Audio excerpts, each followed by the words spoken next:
या प्रशासनाचा जाहीर निषेध.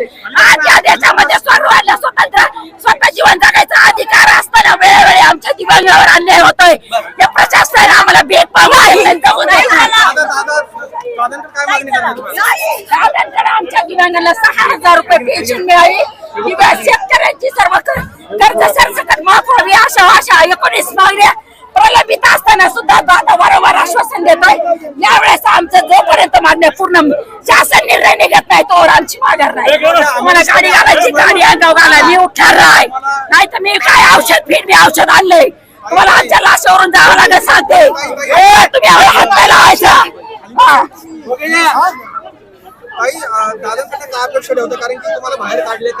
दादा याच्यावरून तुम्ही सगळ्या जनतेने लक्षात घ्या. दादा फक्त बोलबच्चनगिरी करतो, सर्वसामान्यांना न्याय देत नाही. दादांनी न्याय देत असेल तर दादांनी आमची लगेच बैठक लावली असेल. दादांनी आम्हाला न्याय देत नाहीये. हे खोटं सरकार आहे, बोलबच्चनगिरी करणारं सरकार आहे. याला फक्त तुम्हाला इथं अडवण्यात आलेलं आहे. अजित पवारांनी तुम्हाला आश्वासन काय दिले? अजितदादांनी सांगितलं की बावनकुळे भेटला, बावनकुळे पण त्याची पाटीलकीची भाषा करून निघून गेलाय.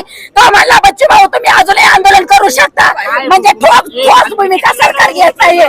तोपर्यंत आम्हाला ठोस निर्णय भेटत नाही तोपर्यंत आम्ही उठणार नाही, आता माघार घेणार नाही. एक वेळेस पालकमंत्री बावनकुळे सांगतोय की भाऊ तुम्हाला आम्ही समिती गठीत करू आणि मग न्याय देऊ, अन्यथा तुम्ही तुमचं आंदोलन परत सुरू ठेवू शकता. वारंवार आम्ही अन्नत्याग करणार नाही, एकदाच मरतो आणि मग बाकीच्या जनतेला न्याय देऊन जातो.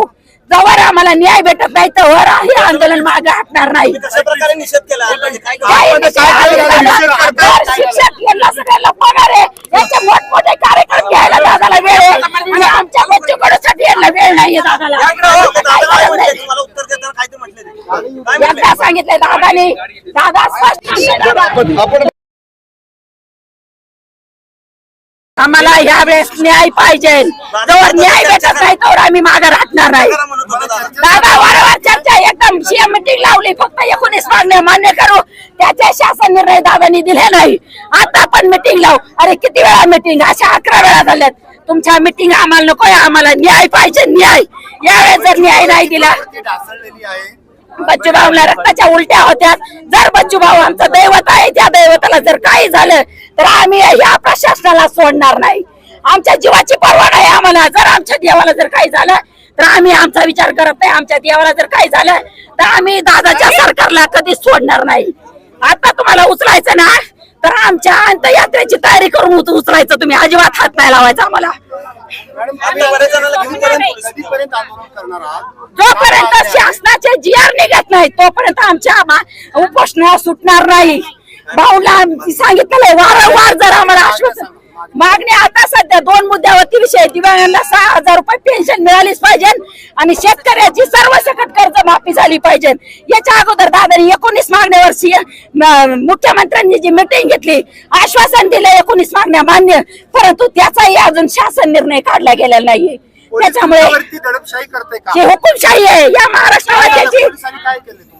पोलिसांनी उचलून आम्हाला गाड्यात टाकतात आणि इथून हटवण्याचा प्रयत्न करतात.